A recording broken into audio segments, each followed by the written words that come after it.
오늘 주신 하나님의 말씀은 뚜렷한 구별입니다. 요한계시록에는 일곱이라는 숫자가 자주 등장하죠. 그 가운데 오늘 일곱 대접이 나오는데요.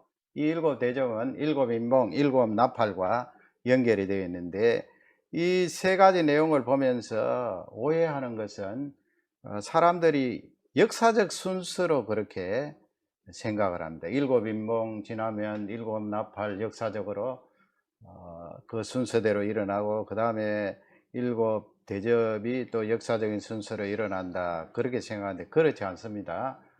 이 일곱 인봉과 일곱 나팔, 일곱 대접은 역사적인 순서로 보면 안 됩니다.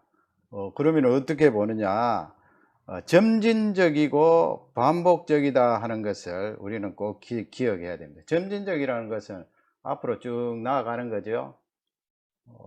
예수 그리스도의 재림을 향하여서 쭉 나아가는데 반복적입니다. 이것은 반복해서 계속됩니다. 그래서 그 일곱 인봉, 나팔, 대접, 이렇게 그 내용들이 반복해서 나아가는데 점진적입니다. 그러나 그 강도가 더 세어지는 것을 성경은 우리에게 알려주고 있는데요. 이 각도를 다르게 그렇게 보고 기록했다, 그렇게 볼 수가 있습니다. 일곱 인봉, 또 일곱 나팔, 일곱 대접이 다른 이런 측면에서 같은 내용을 가지고 그렇게 기록했다, 마치 입체 영화를 보는 것과 같다, 그렇게 할 수가 있습니다. 심판, 그러면 이 일곱 대접을 15장에서 재앙이라고 그랬죠. 그 재앙은 심판입니다.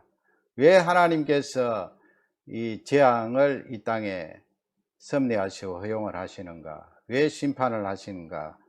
두 가지 측면입니다. 안쪽으로는, 여기 안이라는 것은 복음 안입니다. 복음 안에 있는 자들에게는 우리들이 되겠죠. 거룩입니다. 거룩. 이 재앙과 심판을 통하여서, 거룩이라는 것은 구별이죠. 점점 더 구별되고 하나님 앞에 바짝 다가갈 수 있도록 경건해지는 그런 귀한 섭리가 있는 것입니다. 그래서 거룩, 또 복음 안에 있는 우리들에게는 구원을 향한 완성이 주어집니다. 이 심판과 재앙을 통하여서. 그러니까 이 심판과 재앙이 무시무시하고 두렵고 떠는 것이 아니고 우리에게는 복된 것이 되겠죠. 이 거룩이 점점 이루어지고 또 완성을 향해서 나아가니까 복된 것입니다. 복음 바깥에 있으면 이제 15장에서 기록된 대로 재앙입니다. 재앙이고, 이 재앙을 통하여서 복음 바깥에 있는 자들을 하나님께서 회개케 하는 것입니다. 그런 섭리가 있는 것을 우리는 꼭 기억하시고, 요한계시록을 읽을 때 첫 번째 대접, 그 내용이 역사적으로 어떻게 이루어지는가, 거기에 관심이 사실상 사람들이 많아요. 그러나 거기에 관심을 가지는 것보다 이 복음 안에 있을 때 하나님의 섭리가 어떻게 이루어지는가, 대접 재앙을 통하여서, 또 복음 바깥에 있을 때 이 재앙이 어떤 영향이 일어나게 되는가, 그 부분에 맥락을 살펴보는 것이 중요합니다. 오늘은 이 16장 앞부분에 나오는 대접 재앙을 살펴보는데요. 첫 번째는 애굽의 재앙과 유사하다는 거예요. 출애굽기에 나오는 이집트 땅에 모세와 아론을 통하여 하나님께서 내리신 재앙입니다. 그 재앙과 유사하다. 이집트 땅에 내려진 그 재앙은 심판이 되겠죠. 이 첫째 천사가 그 대접을 쏟지요. 그 말씀이 2절에 나와 있습니다. 우리 2절 말씀을 다 같이 한 음성으로 받들어 읽도록 하겠습니다. 첫째 천사가 가서 그 대접을 땅에 쏟음에 짐승의 표를 받은 사람들과 그 우상에게 경배하는 자들에게 악하고 독한 종기가 나더라. 예, 거기에 보면은 복음 밖에 있는 사람들에게 미칠 재앙을 말씀하고 있죠. 짐승의 표를 받은 사람들과 그 우상에게 경배하는 자들에게 그렇게 되어 있습니다. 악하고 독한 종기가 나더라 그렇게 되어 있는데요. 뚜렷한 그런 구별이 있습니다. 지금 요한계시록 14장부터 짐승의 표를 받고 우상에게 경배한 그 맥락의 사람들을 쭉 말씀을 하고 있죠. 그들에게 하나님께서 재앙이 임하도록 심판을 하시는데요. 독한 종기가 나더라 그렇게 되어 있어요. 출애굽기 말씀에 보면 거기에 출애굽기 9장 10절입니다. 다 같이 읽겠습니다. 그들이 화덕의 재를 가지고 바로 앞에 서서 모세가 하늘을 향하여 날리니 사람과 짐승에게부터 악성 종기가 생기고 에집트 땅에 내려진 그 재앙이죠. 에집트 땅에 있는 사람들은 하나님을 경배하지 않습니다. 그들은 나일강을 섬기고 또 거기에 있는 심지어 곤충까지 파리까지 섬기는 그런 사람들이 되겠습니다. 나일강이 우리에게 은혜를 주고 나일강이 우리의 신이다. 하늘에 있는 태양이 우리의 신이다. 파리가 우리에게 유익을 주는 신이다. 그래서 하나님께서 복음 밖에 있는 그 이집트 땅에 심지어는 짐승에 이르기까지 그 사람들과 짐승에게 악한 악성 종기가 생기게 했다. 모세와 아론을 통하여서 죄를 뿌리니까 그 악한 종기가 그들에게 발생했다 하는 것을 말씀하고 있습니다. 그러므로 이 요한계시록을 읽을 때 이집트 땅에 내려졌던 그 재앙과 연관해서 살펴볼 필요가 있습니다. 3절 말씀에 보면 둘째 천사가 그 대접을 바다에 소돔에 그렇게 되어 있죠. 바다가 거기서부터 다 같이 읽겠습니다. 바다가 곧 죽은 자의 피같이 되니 바다 가운데 모든 생물이 죽더라. 바다가 곧 죽은 자의 피같이 되니 그렇게 되어 있습니다. 이것도요, 여러분 그 문자적으로 봐서 이 바다에 온 바다가 이렇게 피같이 변하는 그 시점이 있을 것이다. 물론 그렇게 문자적으로 해서 그렇게 해석할 수도 있습니다만은, 그러나 이 내용을 이집트 땅에 내려진 그 재앙과 연관해서 그 맥락에서 볼 필요가 있습니다. 피같이 되니 바다 가운데 모든 생물이 죽더라 그렇게 되어 있고요. 그 다음에 셋째 천사입니다. 셋째 천사가 그 대접을 또 강과 물의 근원에 쏟았다 그렇게 되어 있죠. 4절을 다 같이 읽겠습니다. 셋째 천사가 그 대접을 강과 물 근원에 쏟음에 피가 되더라. 피가 되더라 그렇게 되죠. 이 내용도 이집트 땅에 내려진 재앙과 연관이 있는데요. 요한계시록 8장 8절을 보면은요, 요한계시록 8장은 일곱 나팔에 대해서 쭉 나오는데, 일곱 나팔과 일곱 대접이 그 내용이 유사합니다. 그러니까 같은 내용을 가지고 다른 측면에서 보고 일곱 나팔, 일곱 대접했는데, 그러나 단지 다른 것은 점진적입니다. 더 강화되고 일곱 대접의 재앙이 더 극심하다 하는 것을 성경은 우리에게 알려주고 있는데요. 8장 8절을 다 같이 읽겠습니다. 둘째 천사가 나팔을 부니 불 붙는 큰 산과 같은 것이 바다에 던지우매 바다의 3분의 1이 피가 되고 바다에 큰 산과 같은 것이 바다에 던지우매 바다의 3분의 1이 피가 되고 그렇게 되어 있습니다. 거기도 역시 이집트 재앙과 비슷한 그 바닷물이 피가 되는 그런 재앙이 내려졌습니다. 출애굽기 7장 20절에 보면 다 같이 읽도록 하겠습니다. 모세와 아론이 여호와의 명하신 대로 행하여 바로와 그 신하의 목전에서 지팡이를 들어 하수를 치니 그 물이 다 피로 변하고. 그렇죠. 나일강이 다 피로 변하고 그 하수를 쳤을 때 거기에 있는 그 생물들도 죽는 내용을 이집트의 재앙을 통하여 우리에게 알려주고 있습니다. 이렇게 이집트의 재앙과 또 요한계시록에 나오는 일곱 대접, 일곱 나팔의 재앙이 유사하다. 출애굽기 7장 21절에 보면 다 같이 또 읽겠습니다.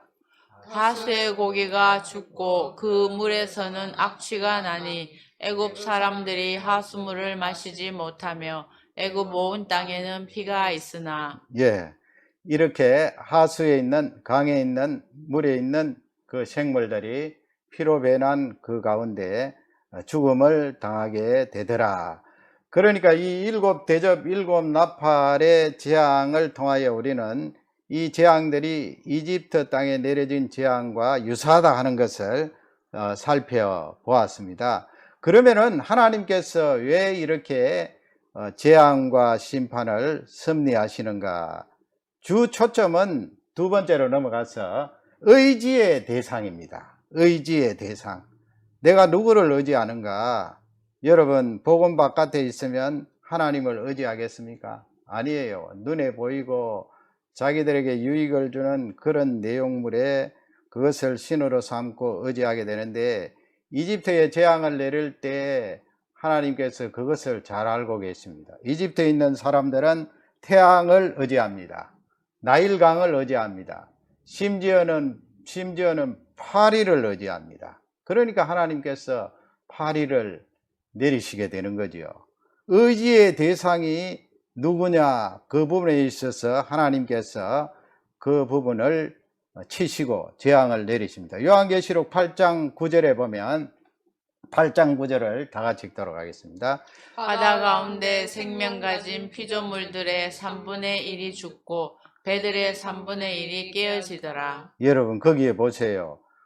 이 바닷물이 피로 변하는데 생명 가진 피조물들의 3분의 1이 죽고 그렇게 돼 있잖아요. 그 다음에 배들의 3분의 1이 깨어지더라 그렇게 했는데, 거기 갑자기 왜 배들이 나와요? 물이 피로 변하는데 배들이 왜 깨어집니까? 3분의 1이 깨어지더라. 이 배들이 3분의 1이 깨어지더라, 이 말씀은 그 의지의 대상에 대한 부분을 우리가 간접적으로 유추해 볼 수가 있습니다. 배는 무엇입니까? 옛날에 그 요한계시록이 기록될 고대에는 이 비행기가 없잖아요. 주로 배, 땅에서는 마차를 사용해서 이렇게 교통수단으로 삼는데, 특히 이 경제적인 생활을 하기 위해서 물건을 사고 팔아야 되는데 주로 다른 나라와 교류를 할 때는 배를 사용하지 않아요? 배는 경제와 연관되어 있고, 배는 그들이 살아가는데 중요한 그런 교통수단이 됩니다. 그러나 하나님께서 이 배들의 3분의 1이 깨어지도록 그 물이 피로 변하는 그 재앙을 허락하셨는데요. 그 배는 바로 경제적인 것을 말합니다. 그러니까 여러분, 우리가 살 때에 복음 바깥에 있는 경우에 의지할 대상이 누구입니까?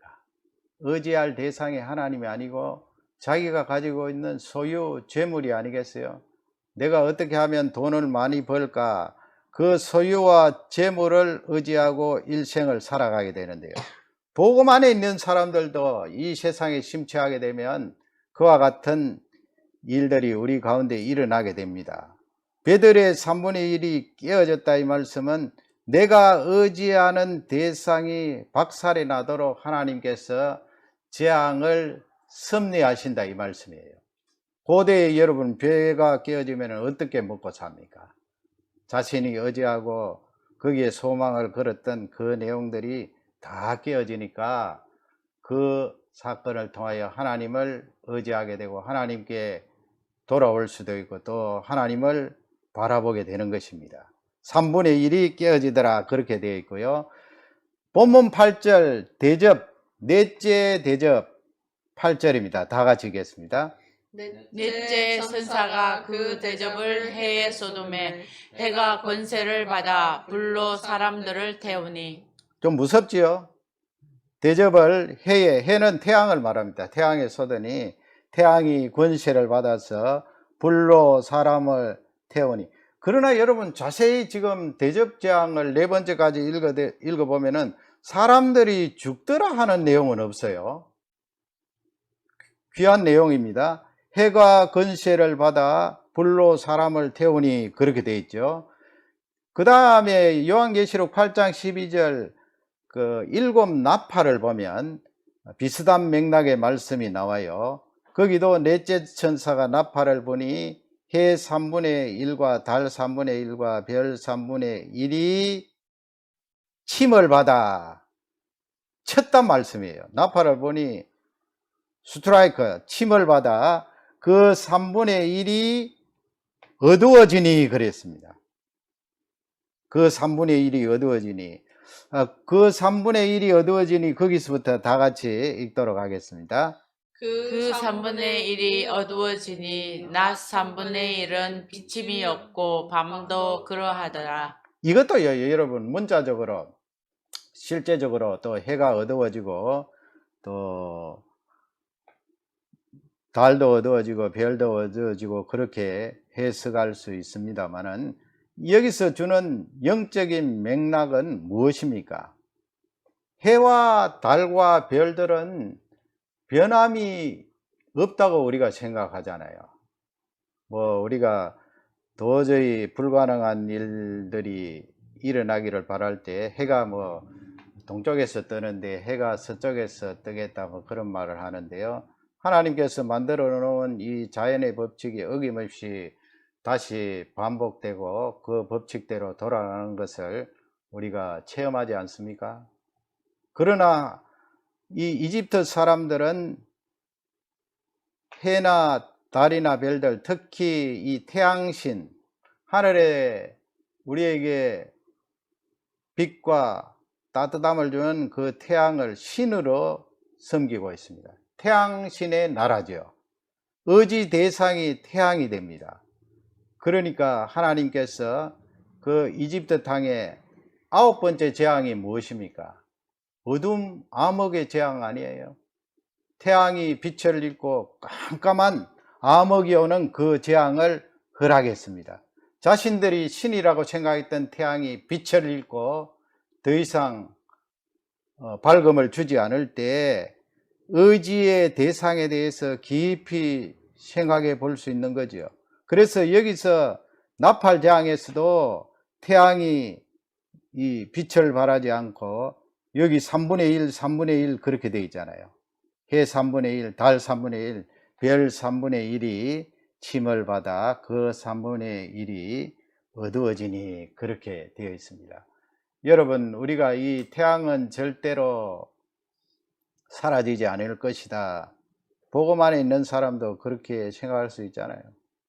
하나님이 만들어 놓은 이 태양, 우주에 있는 달이 어떻게 사라질 것인가? 영원토록 빛을 발하리라. 그러나 그것을 의지하고 바라볼 때 하나님께서 그 자연의 법칙도 어두워지게 할 수 있다는 것을 우리에게 알려주고 있습니다. 의지의 대상이 태양이 되어서는 안 되고요. 그 태양을 만드신 하나님을 바라보고 의지하라는 메시지입니다. 우리 인생이 이 세상을 살아갈 때 흔들림 없이 의지하는 대상이 각자 있습니다. 무엇이 되든 그 의지의 대상을 하나님께서 흔들어 버리십니다. 우리의 의지의 대상이 하나님이 아니고 다른 존재로 변할 때 하나님께서는 그 부분에 의지의 대상이 그 존재가 아니라는 것을 우리에게 알려주고 있습니다. 그래서 낮 3분의 1, 밤 3분의 1 빛을 얻지 못하고 그렇게 의지의 대상으로 바라봤던 그것을 다시 수정하고 변경하도록 하나님께서 심판을, 재앙을 허락하시는 것입니다. 마지막 세 번째 가서는 회개의 은혜입니다. 회개의 은혜. 여러분, 하나님께서 이 심판과 재앙을 허락하실 때 우리 복음 안에 있는 사람들에게는 아까 무엇이라고 말씀했습니까? 완성이라는 그 복이 주어지고 또 경건과 거룩이라는 그 축복이 주어진다 그랬죠. 거룩이란 말씀이 구별이고 그 구별이란 말씀은 하나님과 더 가까이 가고 하나님을 의지하게 된다는 말씀 아니에요. 그래서 회개의 은혜가 우리에게 주어지는 것입니다. 회개라는 것은 은혜입니다.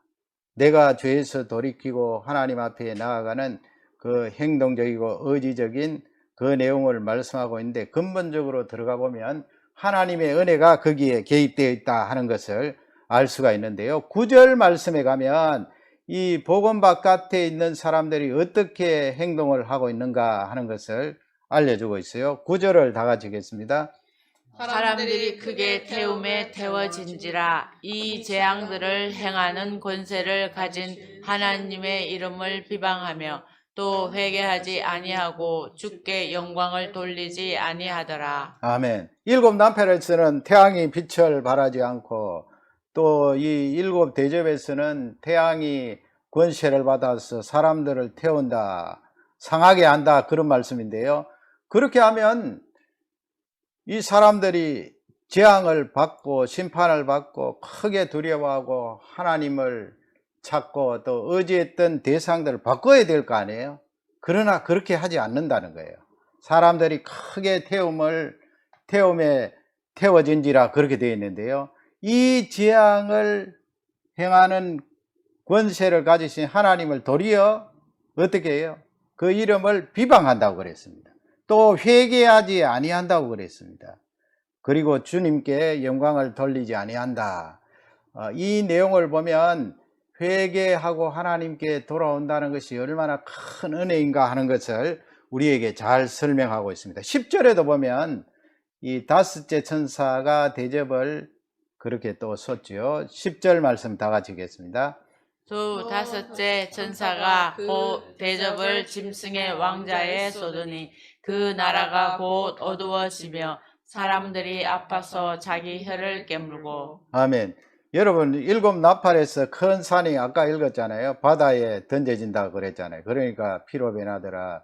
그래서 그 큰 산은 권세를 가진 나라로 그렇게 볼 수가 있습니다. 지금 다섯째 천사가 그 대접을 짐승의 왕자에 쏟으니 그렇게 되어 있잖아요. 그 나라가 곧 어두워지며 권세를 잃는다는 거예요.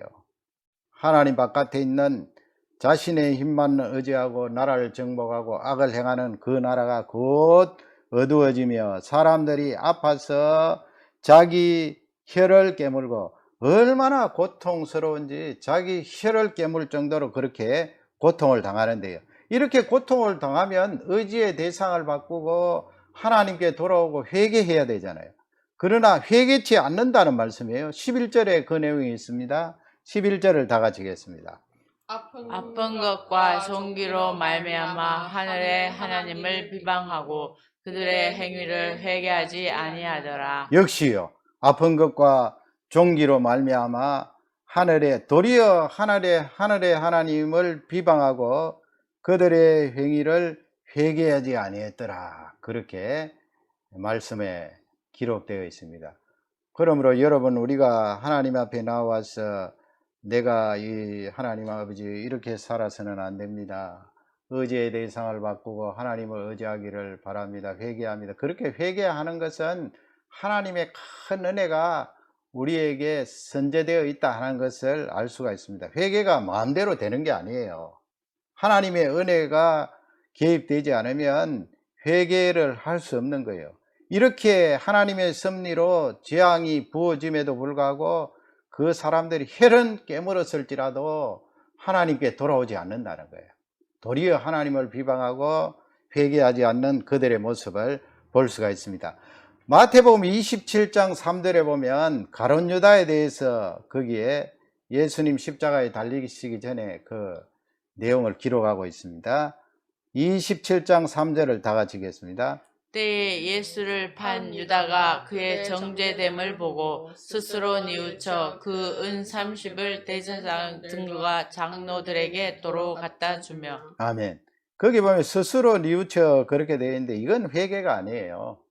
회개가 아니고 후회하는 것입니다. 회개가 안 되는 거예요, 여러분.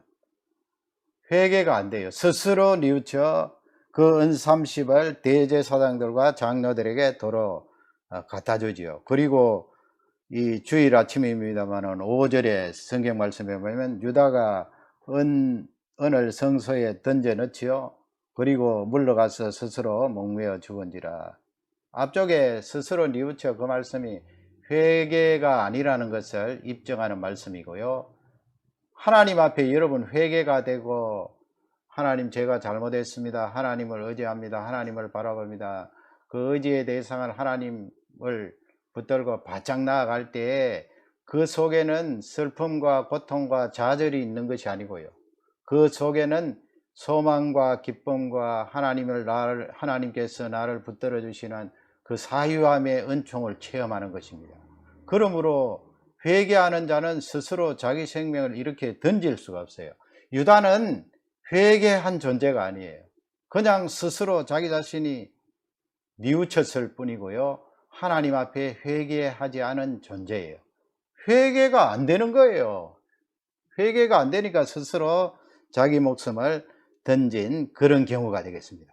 그러나 반면에 여러분, 같은 비슷한 시기에 사도 베드로가 있잖아요. 사도 베드로가 예수님, 다른 사람은 다 예수님을 버리고 떠날지라도 나는 죽을지언정 예수님을 부인하지 않겠습니다. 그렇게 고백했던 그가 이 여자아이가 묻는 그 질문에 그냥 예수 그리스도를 부인하고 맹세도 하고 저주하는 그 내용을 성경은 기록하고 있습니다. 그럴 때 이 사도 베드로가 마태복음 26장 75절에 보면 다 같이 우리 한번 읽도록 하겠습니다. 이에 베드로가 예수의 말씀에 닭 울기 전에 내가 3번 나를 부인하리라 하심이 생각나서 밖에 나가서 심히 통곡하니라. 여러분, 베드로도 예수님을 향하여 부인하고 또 맹세하고 저주에 이르는 그런 말을 했는데요. 베드로가 이렇게 말한 것은 참으로 심각한 내용 아니에요. 예수의 말씀, 그러나 이 베드로가 그렇게 3번 예수님을 부인하고 나서 밖에 나갔더니 예수 그리스도의 말씀이 생각나서 그랬습니다. 그래서 밖에 나가서 심히 통곡했더라. 이건 회개예요. 회개. 그래서 이 회개는 자신이 잘못하고 예수 그리스도를 부인했지만은 예수 그리스도의 그 말씀을 기억하면서 하나님 앞에 철저히 돌이키고 내가 참으로 하나님을 의지하지 않고는 예수 그리스도를 바라보지 않고는 살 길이 없구나 하는 것을 깨닫고 회개하는 그 모습을 볼 수가 있습니다. 그래서 여러분, 우리가 하나님 앞에 회개한다는 것은 하나님의 큰 은혜가 있는 거예요. 그 은혜가 없으면 하나님 앞에 회개할 수가 없어요. 그리고 의지의 대상을 하나님으로 붙들 수가 없어요. 요한계시록 7장 16절에 보면은요, 이렇게 회개하고 하나님 앞에 돌아온 흰옷 입은 자들에 대해서 말씀을 하고 있죠.